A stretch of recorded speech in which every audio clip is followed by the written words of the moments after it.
What is up, everyone? Ninja Stance Gaming back in effect.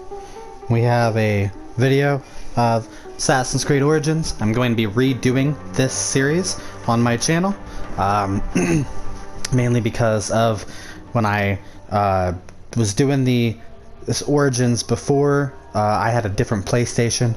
My disk drive was going out, so I traded in my old PlayStation for a Slim, and I was stupid and didn't save everything to the cloud.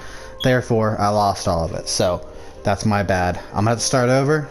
So I'm gonna have a different experience this time, but we'll see. We'll see if we can get through it. This is the Discovery tour. I don't know what this is. I'm just checking it out. This isn't the first episode of this series. This is just a bonus thing that I'm gonna have in the playlist. But yeah. Alright, who the fuck am I? I don't understand. Should I have done this at the end? Because I have no clue who this bitch is. I thought the main character was a male. I'm so fucking confused.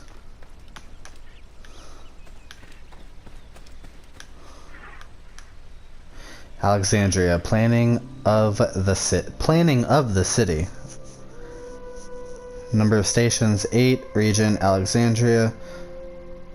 Design estimated time 6 minutes. Start tour. Follow the trail to the next. That's cool. This is cool. Alexander's plan to build his great city began with a verse from Homer's Odyssey. There is, in front of Egypt, in the sea with many swells, an island called Pharos. Guided by these clues, Alexander the Great founded his future city at the western end of the Nile Delta. Okay. Battle of Issus or something, between Alexandria and Darius III, 2nd century BCE. Let's see what else we got here. There is, in front of Egypt, in the sea with many swells, an island called Pharos. Guided by these clues, Alexander the Great founded his future city at the western end of the Nile Delta. Well, that is just neat. Let's go to our next one. Though Alexander considered this location ideal for his great city, it presented considerable challenges.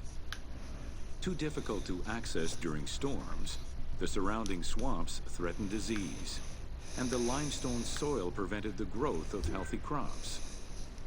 However, due to the influence of his mentor Aristotle, Alexander the Great recognized that the true value was its strategic emplacement. Yeah. Alexander knew that in controlling Pelusium to the east, Memphis to the south, and his crowning glory Alexandria to the west, he would create a triangular stronghold, allowing him to control the entire delta while giving him access to the Mediterranean. Smart dude. Smart dude.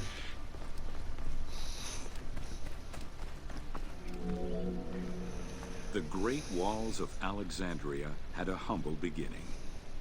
Lacking chalk to outline the future city's foundations, architects were forced to use flour instead.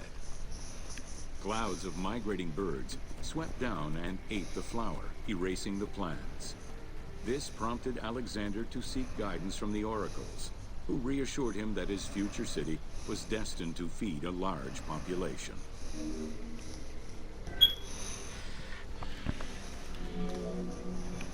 Excavations led by Mahmud Bey el-Falaki in the 19th century revealed that the wall enclosure measured approximately 5.2 kilometers in length and 2.2 kilometers in width. It was roughly 9 meters in height.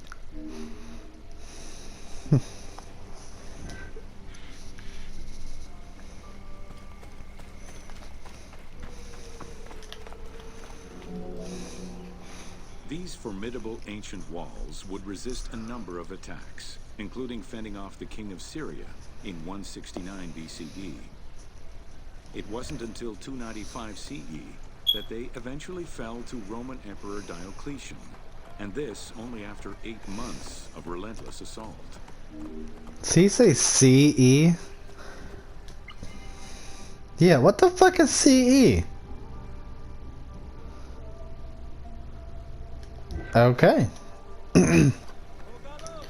Hashtag the more you know. I can call my mount while I'm here. That's badass, dude.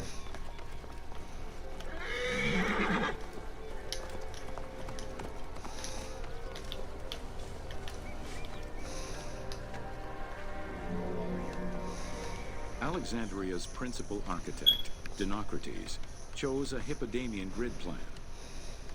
The grid maximized functionality, with wide, straight roads and canals running beneath them. Alexander recognized the military value of the city's design. The wide, parallel streets gave him optimal surveillance of the city, while allowing the unobstructed flow of troops.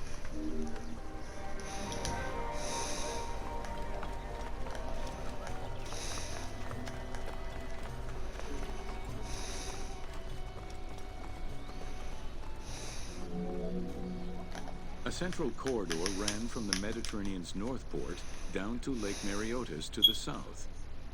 This thoroughfare acted as an unobstructed link for commercial trade and travel between the two ports. Many of the streets were bordered with grand buildings and parks, including Canopic Street, with its impressive gate bordering the eastern end.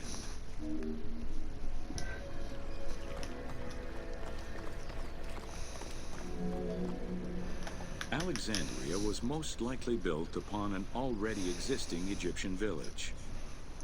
Upon its completion, the Egyptians reviled the city, refusing to call it by its founder's name.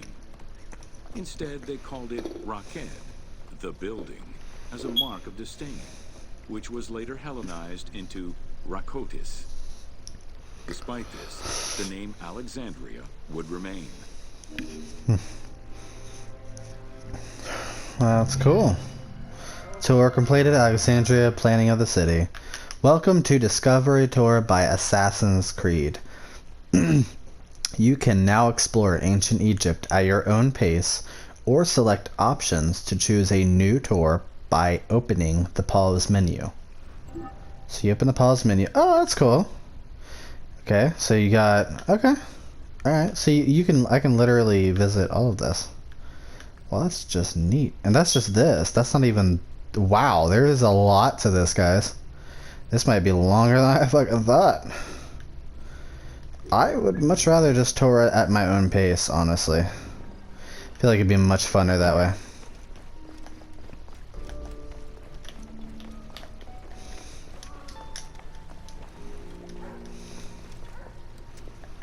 Alright, what do we got? Alright, so I did that, and that led me here. Or no, that's somebody else. Okay, so that, okay. Wow, there's a lot. Alright, so the next one up, let's see what we got here. Alright.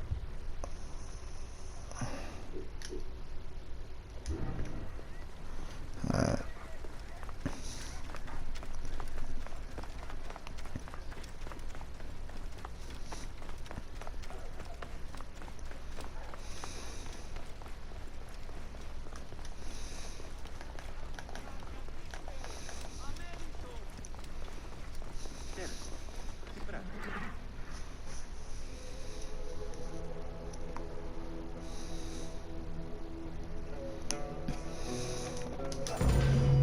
Welcome to the Serapeum of Alexandria.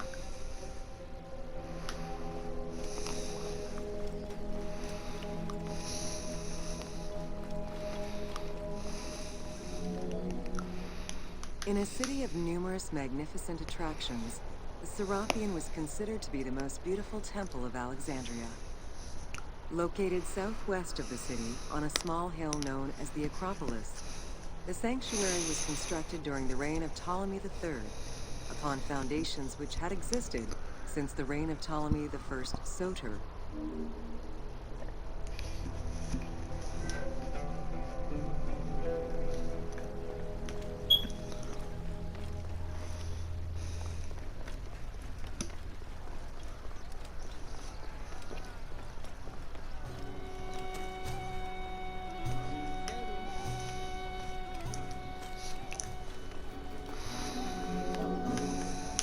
visitors of the Serapeum climbed 100 steps to reach the courtyard. Libraries were installed in the porticos surrounding the square building, with its roof and columns adorned with gold and gilded bronze. Pharaohs were generous to the temple, as were several Roman emperors after Egypt's conquest. An inner temple housed the statue of Serapis, dedicated to healing the sick. So it's pretty neat. It's literally like a museum tour. It's pretty cool.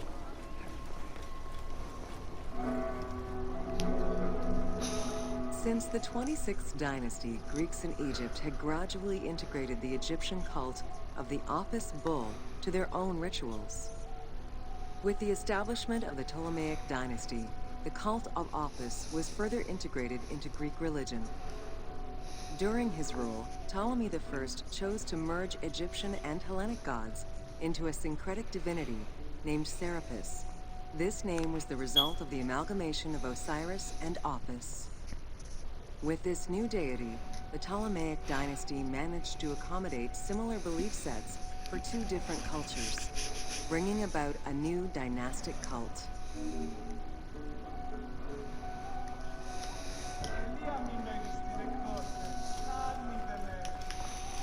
I'm probably not going to go at it at my own pace because I feel like since there is so much to this, I'll probably just fast travel to everything. Serapis was also associated to other deities, including Asclepius, a Greek god of healing.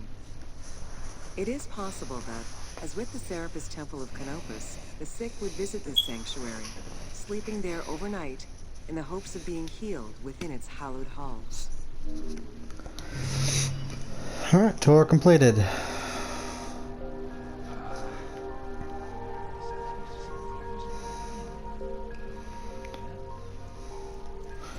Alright, so let's see, we got that one done. Let's go up. Let's do this. Oh shit.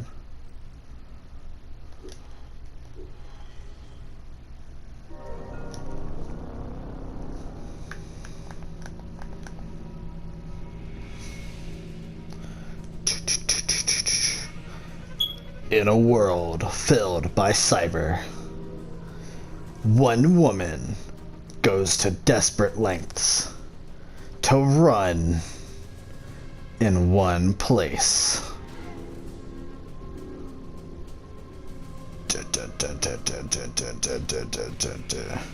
She thinks she's moving, but she's not. Alright. Start it. Welcome to the Greek Pharaohs. Pretty. Very pretty.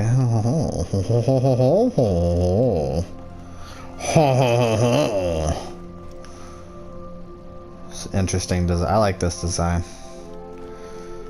There's a cracked wall here.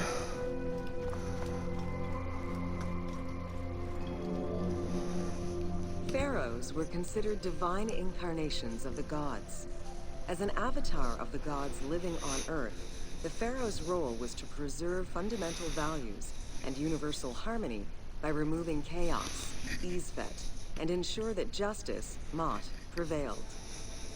The pharaoh, by divine ancestry and through multiple offerings, was the bond that unites the world of men to the world of the gods and allows the maintenance of the cosmic order. Oh shit, she says cosmic order. The Ptolemaic dynasty reigned over Egypt from 305 BCE to 30 BCE. The dynasty was called the Ptolemies of the Lagids, in recognition of the founder of the dynasty, Ptolemy Lagos, a Greek general and close friend of Alexander the Great. While Macedonian, Ptolemy Lagos understood that to be accepted by the Egyptian people, he would have to adopt their traditions. Upon assuming the title of pharaoh, he changed his name to Ptolemy I Soter, meaning savior. New presentation in July 2010. Row of dynamic portraits in the corridor of Pan. Okay.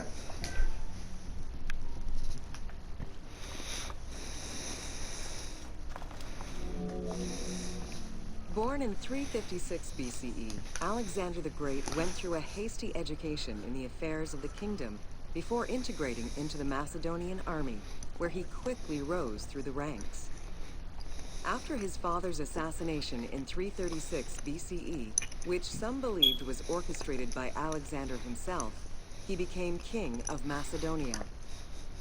Ruler of a unified kingdom and leader of a large army, Alexander set his sights on conquest. Eager to reclaim the Greek cities of Asia Minor, he took on the Persian forces, earning victory after victory.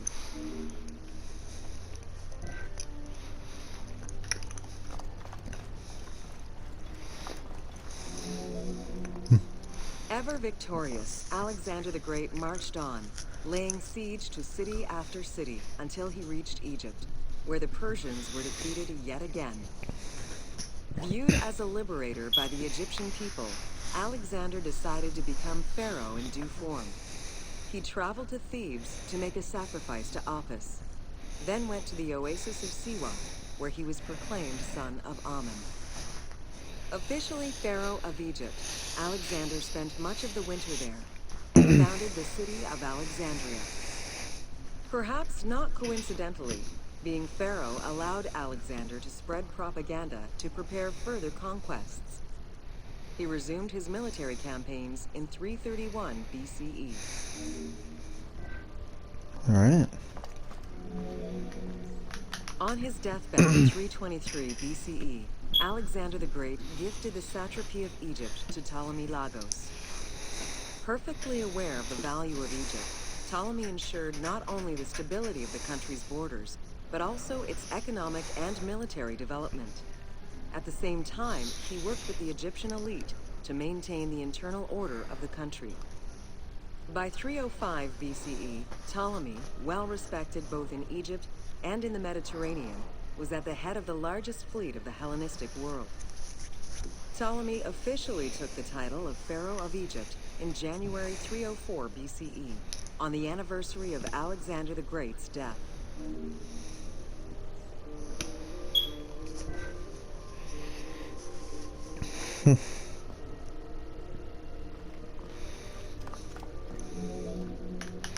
Alexander died in Babylon in 323 BCE.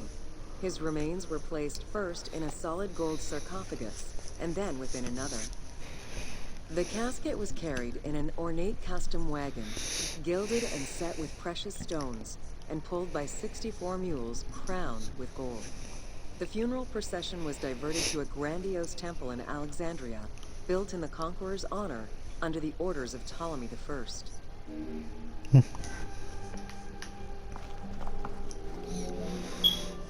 Julius Caesar visited Alexander's tomb at the capture of Alexandria, and the Roman Emperor Augustus reportedly placed flowers there.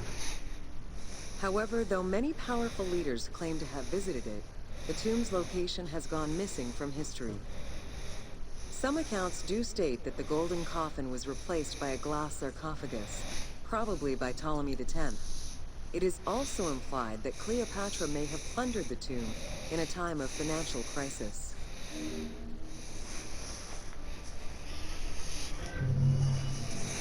Tour completed. Next, we have this, which, oh my god, it's that's got 22 stations. Holy shit. But it's the siege, so it's, yeah. These two, I'm gonna skip those real quick and go with some other ones. Yeah.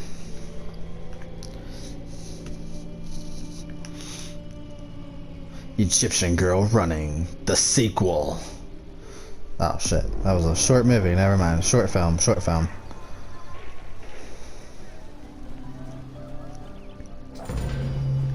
Welcome to Introduction.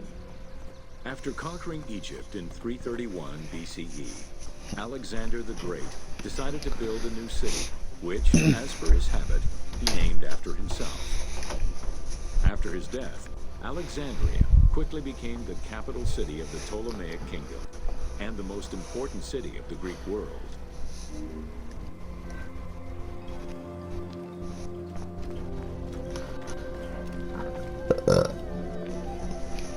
The city was built between the Mediterranean Sea and Lake Mareotis, which resulted in Alexandria becoming a crucial cultural hub and trading center.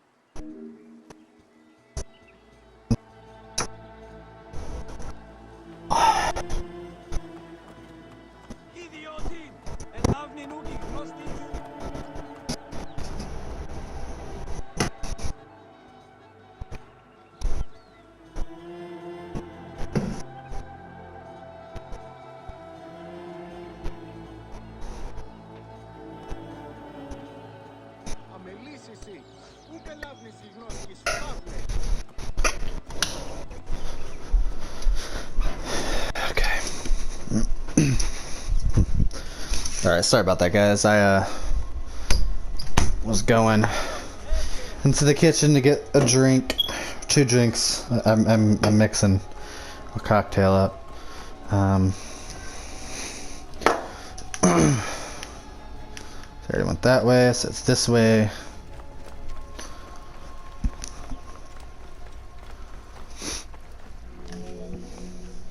Sumptuous buildings could be seen wherever one turned their gaze. The royal palaces, the many temples, the gymnasium, lush public gardens, and large avenues.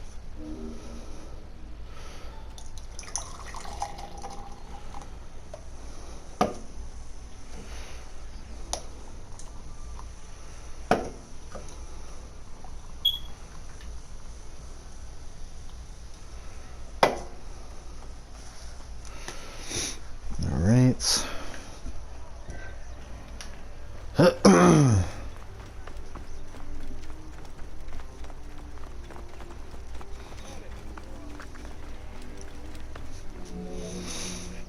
With its incomparable beauty and advantageous geographic location, Alexandria attracted foreigners, intellectuals, and traders.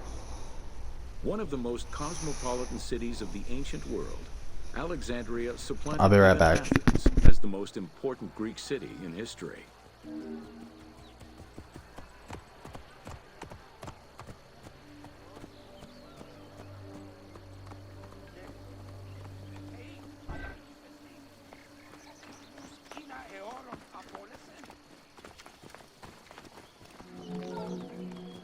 Egyptian obelisks were highly prized by Roman architects.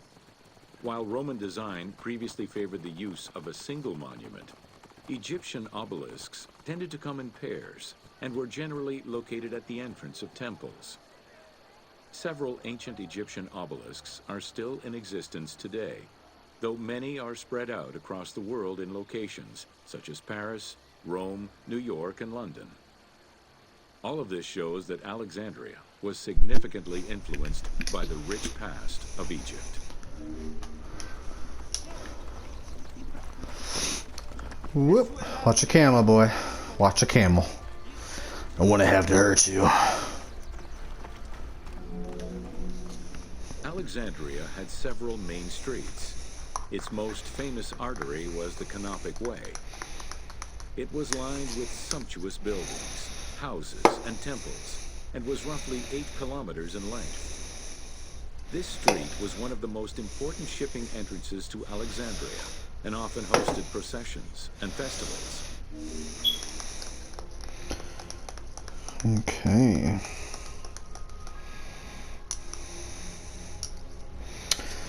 Alright, went ahead and mixed up my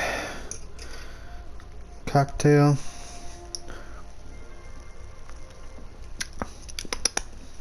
Perfect. Alright. Oh. Let's go ahead and finish this introduction to Alexandria tour. Bam. Alright, so watch out, motherfucker. Bum bum bum bum bum bum bum. Ah! See ya, hoppala hoppala ha. 30 meters, was abnormally large even by Greek standards. This is likely because the Canopic Way was made in a short span of time and based on an urban plan, as opposed to being slowly built over time, as was usual for the era.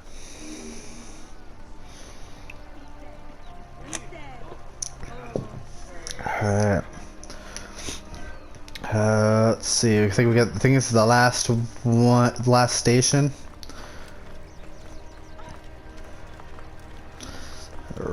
I don't want to come between you ladies, or do I? The Canopic Way originated in the western cemeteries. No, it's the Canopic Door. And then exited the city to head east. You don't even know. Doorways towards Canopus. This structure was known as the Canopic Door. Oh, now you change it. Okay.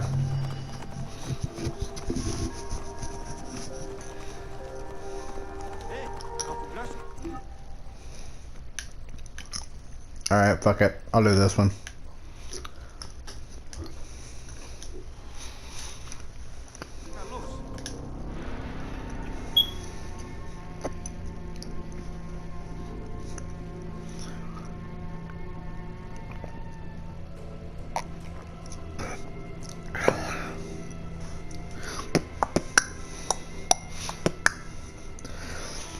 Roaring good time.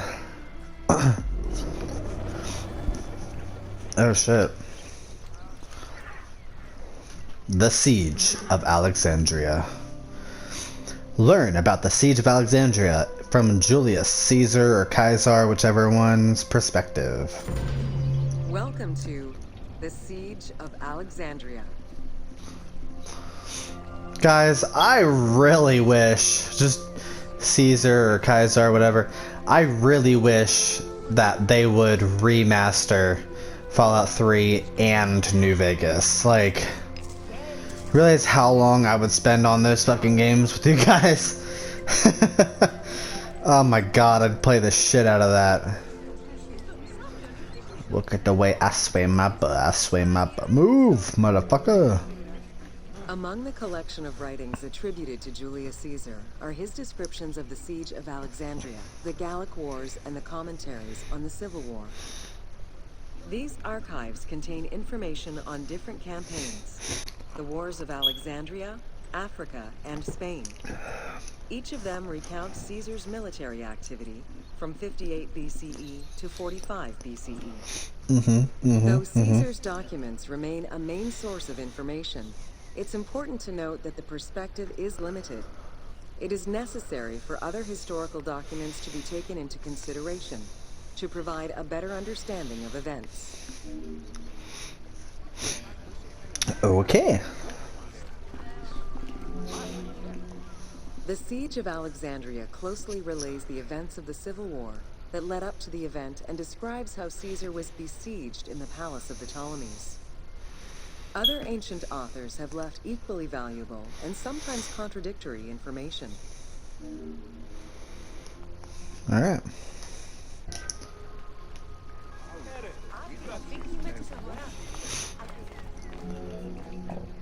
In the events leading up to the Siege of Alexandria, Cleopatra VII and her brother were fighting over control of Egypt.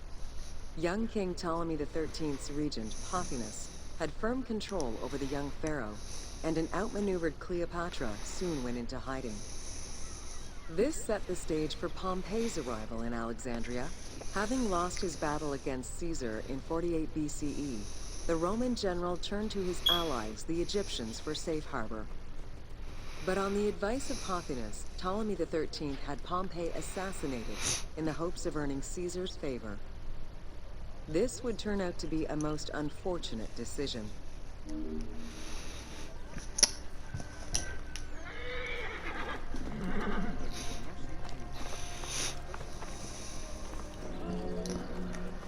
Upon his arrival in Alexandria, Caesar was presented with Pompey's head. The sight of a Roman murdered by Egyptians did not sit well with him.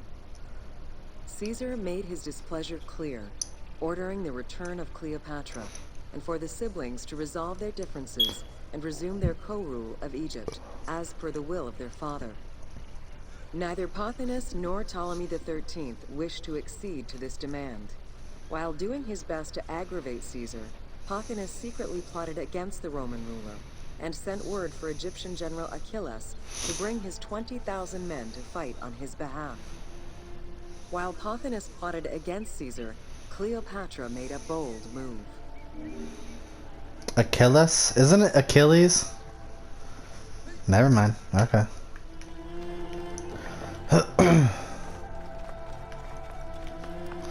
Damn.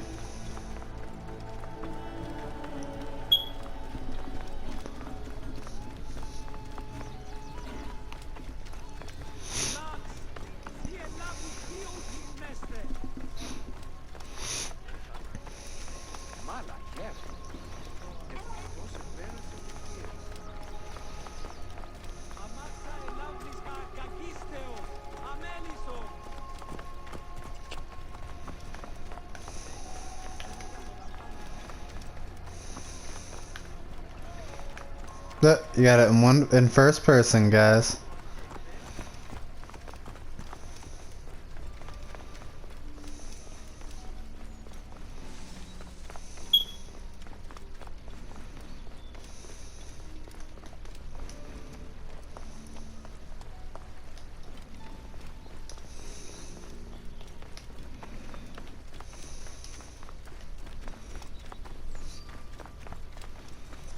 I feel like there was such an easier way to do that.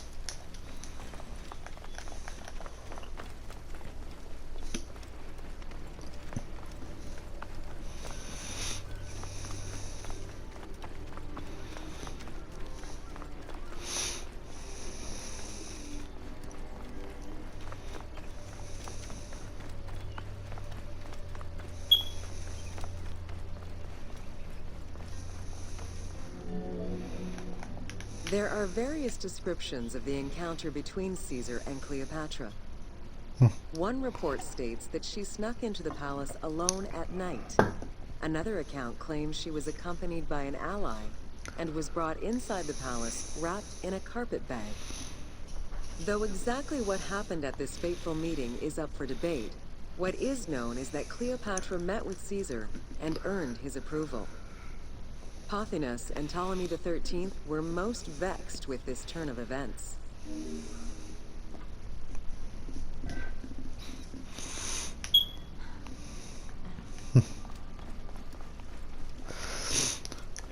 Bet you she fucked his bones. I bet.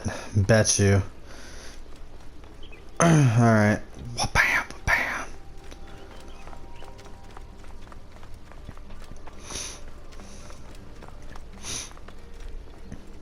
Meow.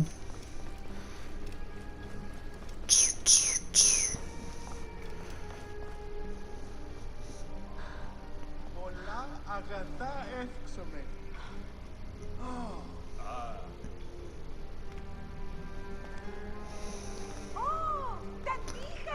I'm in the middle! Oh my god, yes. This is weird.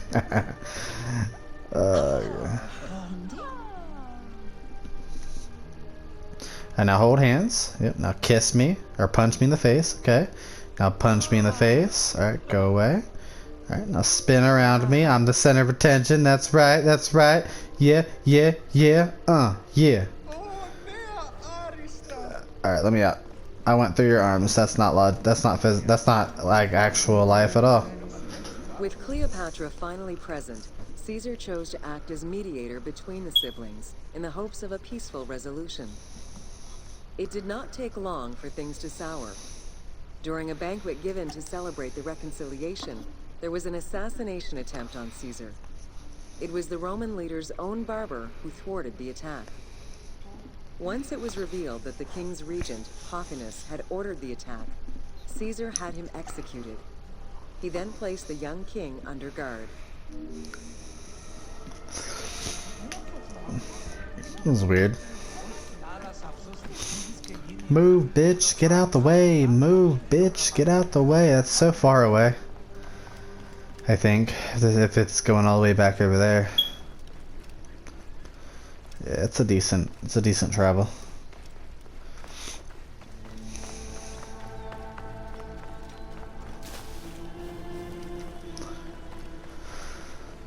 All right, this is fun.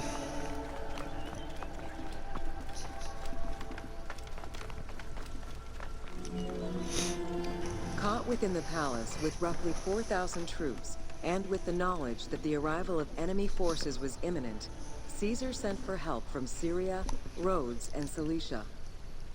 He ordered his men to dig a ditch around the palace and build a wall leading to the harbor. This would ensure Caesar's access to the sea.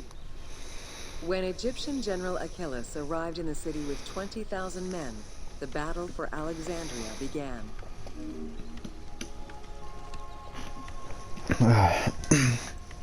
All right.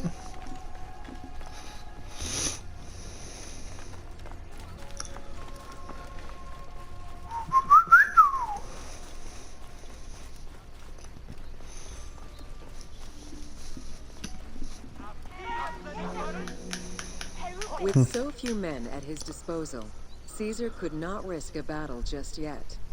He sent ambassadors to Achilles in the name of Ptolemy to propose a truce. Knowing that the orders did not come from the young king, and angered by the pharaoh's imprisonment, Achilles had the messengers assassinated. With Caesar confined within the palace, Achilles positioned his troops around the city. Skirmishes broke out throughout the streets of Alexandria and went on for several days and nights. Though they were outnumbered, Caesar's men were able to hold the enemy back. This prompted Achilles' next move: capture the Roman fleet stationed in the harbor. I'm assuming we're going to the harbor. just a guess. Just a guess. See if I'm right. There's no reason for me to go on the other side, is there? Is there? I don't think so. I don't think it's a need. Alright, I can see why they want them out. Oh shit. Yo, you dude!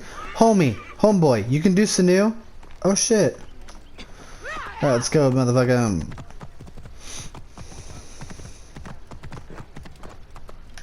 Alright, can we not...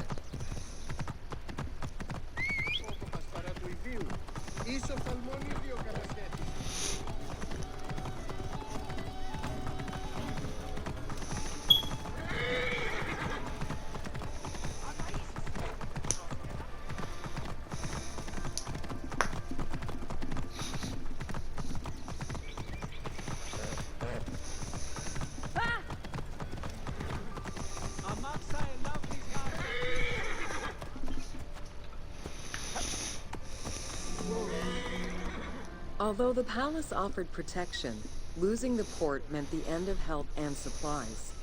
Caesar knew he had to protect the fleet.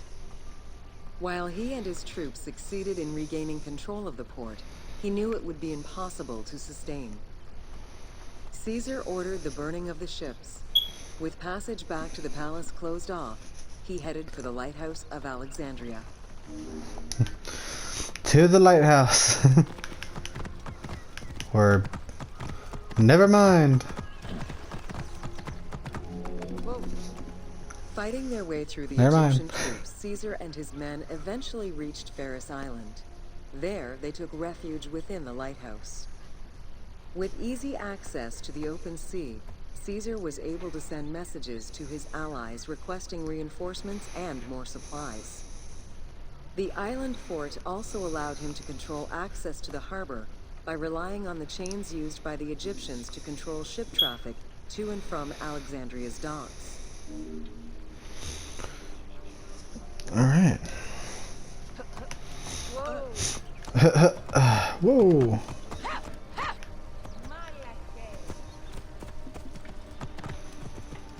Really? The exact chronology of events during the war in Alexandria remain imprecise. Conflicting accounts raise questions as to when, and even if, the Great Library of Alexandria was burned down at all. One account states that during the fighting, docks and warehouses were burned, and this was the fire that spread to the library. In another account, when Achilles cut off the harbor, Caesar had to leave the safety of the palace to defend his ships. As the enemies battled across the port, their arsenals set ships ablaze, and this destruction spread to the library.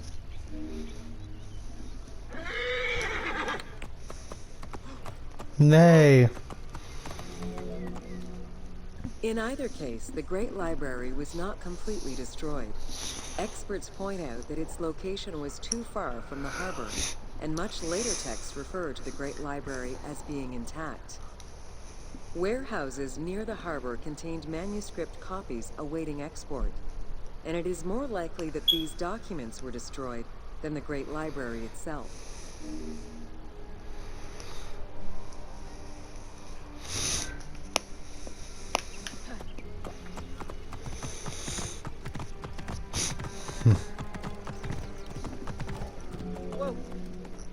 The destruction of the Great Library may have been due to a number of fires over the ages.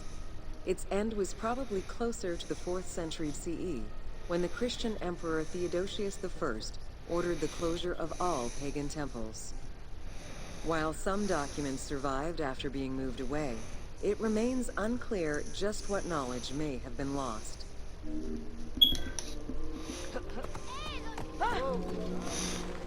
Where there are accounts of Achilles being in control of the battle against Caesar, it appears that instead Cleopatra's sister, siding with her brother, had him killed and put her ally Ganymedes in his place. Ganymedes proved a valuable tactician for the Egyptian side. It was his idea to cut Caesar's access to the harbor, thus trapping Caesar at the palace.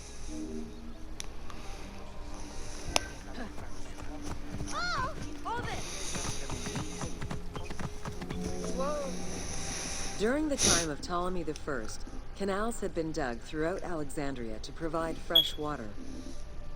Ganymedes had his men take control of these canals. After isolating their own water supply, he had his men pour salt water into the canals and cisterns that led to Caesar's camp. Lovely.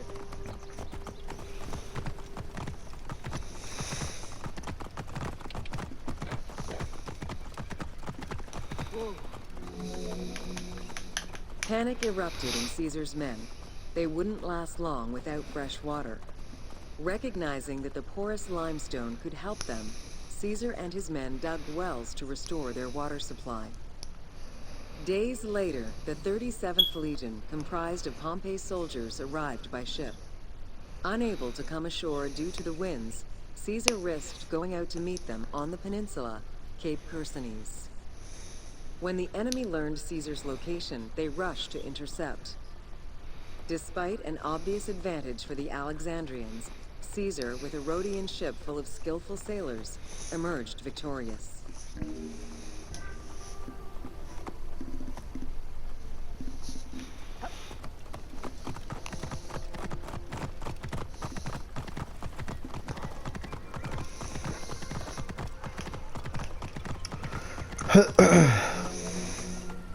With help from the Allied ships, Caesar's victory enabled him to push the Egyptians back and secure the lighthouse. Gaining control of Pharos Island sent the Alexandrians into the sea and swimming back to the city. However, Caesar's fortification of the island didn't last long. The enemy regrouped and were set to storm the island. Panic-stricken, in spite of Caesar's encouragement, many of his men then fled their posts, either by ship or jumping into the sea. Damn. That's shitty.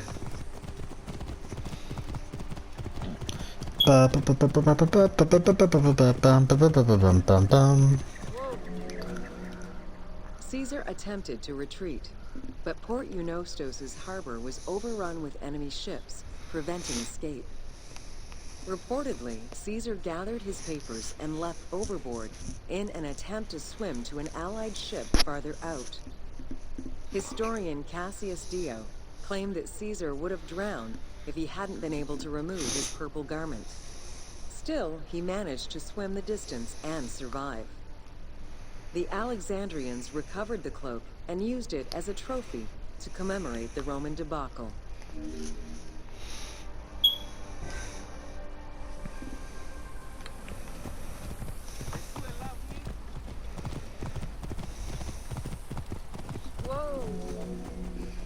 Unhappy with Ganymedes and wanting their king restored, the Alexandrians approached Caesar with a compromise.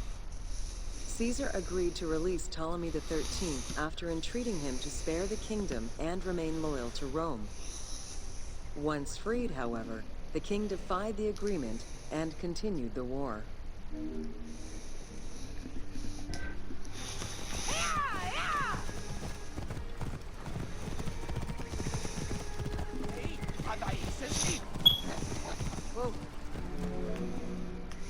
By this time, a faithful ally of Caesar's, Mithridates, arrived in Egypt, clashing with Ptolemy's troops at Pelusium.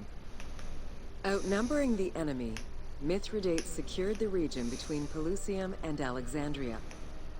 Ptolemy, warned of Caesar's ally marching on Alexandria, sent his troops to prevent passage over the river.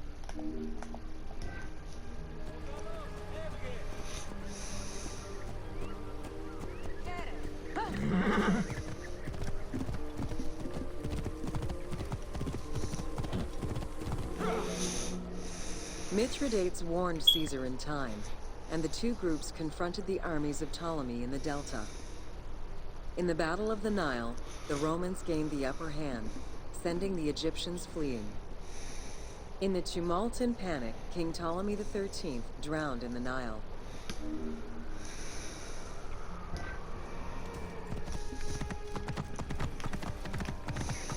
Last one. After the siege ended, Cleopatra VII married her younger brother, Ptolemy XIV, enabling her to reign over Egypt until 30 BCE. Under her rule, Alexandria settled into its position within the Roman Empire, and eventually surpassed Athens as one of the most important cities in the Roman Empire. Julius Caesar remained in Egypt for a short time. He and Cleopatra would later have a son named Caesarion.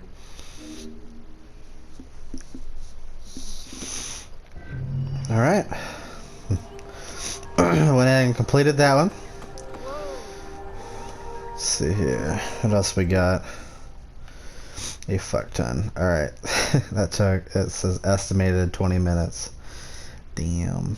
So estimated 9. All this other shit.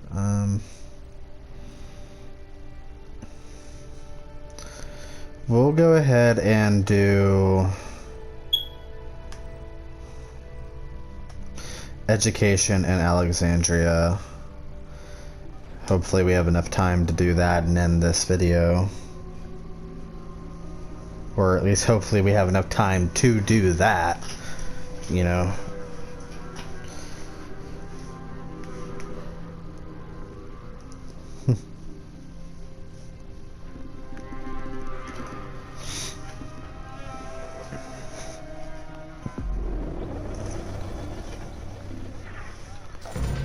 Alright, start it. Don't care. Shh. Just do this. Yeah, there you go. Did not differ from the one generally dispensed elsewhere in ancient Greece. At the age of 7, the child was taken in charge by a tutor, who then became responsible for instilling an elementary education, as well as good moral principles.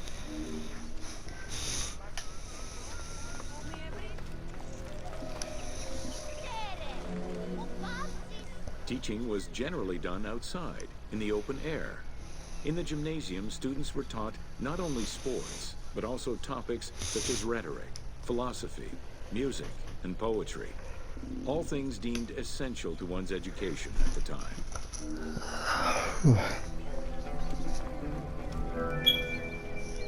Here, both girls and boys are shown attending a class given by one of the rhetoricians of the era. The team made the choice to show both genders attending class within the context of the game world. Even though it is historically inaccurate, the team felt it was not necessary to prioritize historical sexism over inclusive gameplay.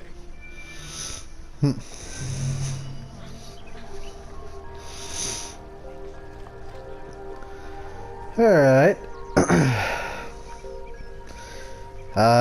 I wasn't keeping track of when I started this, so just in fear of not being able to finish it on time, I'm gonna go ahead and end this video. If you did like the video, definitely subscribe to the channel for more content. Leave a like, you know, and leave your lovely comments in the comment section below. And I will see you all in the next video. Peace.